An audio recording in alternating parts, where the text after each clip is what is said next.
Nous avons déposé effectivement une requête auprès de la Cour africaine des droits de l'homme et des peuples pour réclamer la vérité des urnes. La question qui se pose, c'est une question fondamentale de principe. À quoi servent les élections si la population, le peuple qui est le souverain primaire, s'exprime dans un sens et que finalement on attribue le voix à quelqu'un d'autre? Je viens de suivre les premiers points de presse du nouveau président désigné et nommé par Joseph Kabila à l'issue de sa visite à Luanda. Il réclame qu'on lui apporte des preuves. D'abord, c'est une méconnaissance du système judiciaire, c'est pas à lui qu'on doit apporter des preuves. Et puis, c'est une façon de pouvoir renverser la charge de la preuve, que lui démontre qu'il a gagné les élections, qu'il leur donne, la CENI, de pouvoir publier les résultats bureau par bureau, province par province, comme ça on saura qui a gagné. Si cela n'est pas fait, je crois que c'est juste une communication qui est faite pour des personnes qui sont totalement analphabètes. La question, c'est de pouvoir faire respecter l'expression du vote populaire. Nous avons introduit une requête dans ce sens-là. Nous espérons, avec la jurisprudence de la Cour africaine des droits de l'homme et des peuples, qui a déjà eu à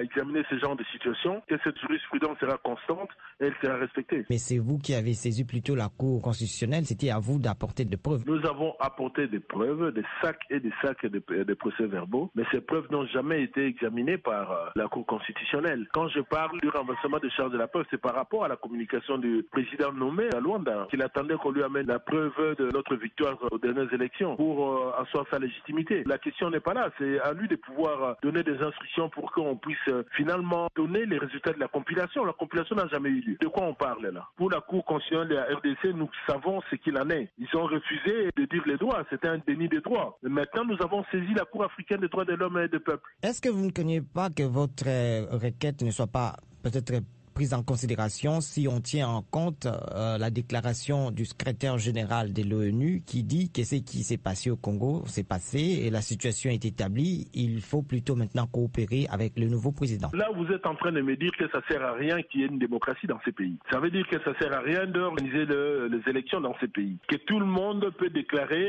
un arrangement entre deux individus. On déclare que la situation est telle, tout le monde doit se taire. Ça sert à quoi alors d'avoir une démocratie? Le même secrétaire général des Nations Unies le dirait pour le Portugal? Le nouveau président qui effectue déjà son premier voyage bénéficie déjà des soutiens de beaucoup de pays et d'institutions. Est-ce que vous pensez qu'ils vont revenir à l'arrière? Le peuple congolais a exprimé un vote de manière tout à fait claire. Si les gens refusent de prendre en compte ce vote-là, je crois qu'il y a un déni de démocratie quelque part.